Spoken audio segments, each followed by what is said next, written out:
G'day, it's Justin Hogg here from RightSource, talking NDIS and the impact it's having on not-for-profit space.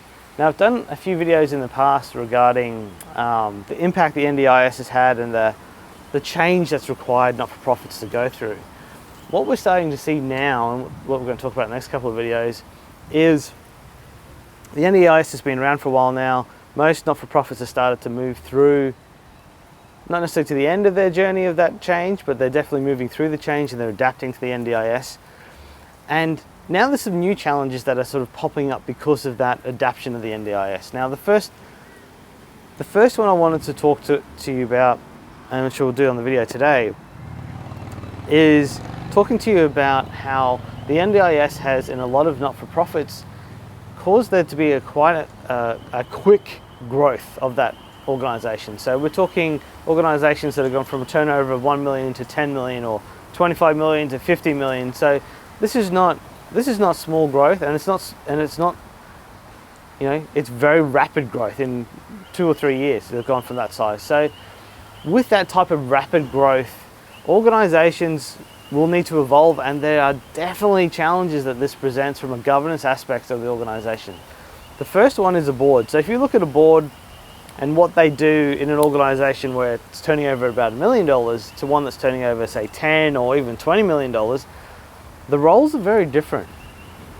And I mean, you pull that back to, one, the capability within the organisation and the strategy. And this is what the two things you need to be looking at, is matching that strategy and capability of the organisation of where it is now. So if you look at an organisation that's grown, say the $1 million turnover 3 years ago, they've got a board. Quite often in that $1 million turnover NFP, your board is relatively operational. Like, definitely the oversight of the company, and that's their responsibility as a board, but there's not necessarily the full level of capability within the organisation, and directors are asked to step in and help the organisation, whether it be with fundraising, whether it be with some of the IT or HR, depending on their skill sets, the legal. So there can be that aspect. As you start to get towards a 10 million turnover, or even past that, you start to need different aspects from the boards. The strategy will tend to be, well, we've got this turnover, so you're building capability internally in the operation team of the organisation, and the questions asked to the board now are more directional and strategy. It's like, well, we've achieved this growth, what now? Like, are we just maintaining it? Are we growing more? If we are growing more, how are we growing? Have we grown in the right areas? It's a much more strategic focus, and can quite often need a different skill set. So this is where it's important for a board, when it's gone through this growth, to make sure you are doing your board performance reviews to check in on yourself to see how well the board's performing. But also, when you go through that strategic workshop that you do, or strategy day, making sure that from that day and redefining a strategy on that path of growth, what are the skills you need to execute that strategy? What are the capabilities you need to execute that strategy? And from a board point of view, having the time to go, okay, we know how we're performing, we know what skills we need now, we know what skills we need in the future. Have we got them now? Or are the board members engaged in the organisation now that it's this size rather than a smaller size? Because quite often, and in my experience, I would say almost 100% of the time, there is a need to refresh the board when you've gone through that much growth, and get a different skill set and a different set of experience that can take that organisation on its journey. And sometimes boards get stuck with that because they're like, well, we've been here, we've been through the growth, so we know how the organisation works. And definitely there is value in understanding the history, but sometimes there's a different skill set needed, and there's that maturity of a board to go through and ask those questions and put in place the succession planning to enact that change and that refresh and evolution of the board. Similarly, from a board challenge point of view, there's also a challenge at the executive level, especially the CEO. So again, a CEO of a 1 million turnover, or a startup not-for-profit, through to a not-for-profit that's turning over $10 million plus, even going from a 25 million to 50 million, the skill set of that CEO will change. The required skill set will change. And what you've got to look at is the CEO evolving with the organisation, or is it time for this to move on? Now, obviously, there's ways you can help that. You can there's training you can do. You should start building your executive team as you're growing, so that the CEO does actually have other executives who can help with the growth and the challenges of the organization.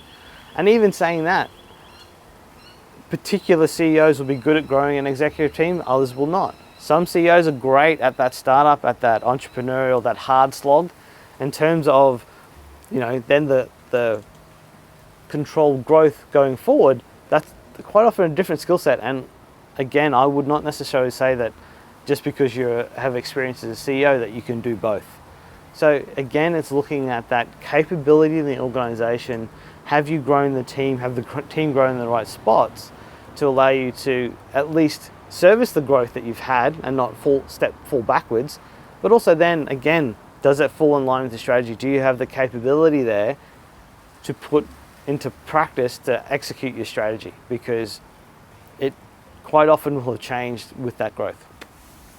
And the last one is probably a bit of a, we all know it's there, but it's like the elephant in the room to an extent with growth, is that quite often, and the NDIS especially has caused what I would call unplanned growth.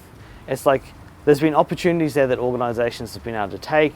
The funding's been there, they go, yes, we'll step into that, yes, we'll step into that. And all of a sudden, you might have started off doing just support services, now you're doing SIL, and you're doing all types of NDIS services because there's an opportunity. You might even have started helping out in aged care maybe, but that growth, because the opportunity's been there, and because it's been unplanned, means that quite often you're using the systems that you had that was designed for a $1 million organization that's now servicing a $10 million organization, and they're creaking and they're stretching and they're not necessarily fit for purpose anymore.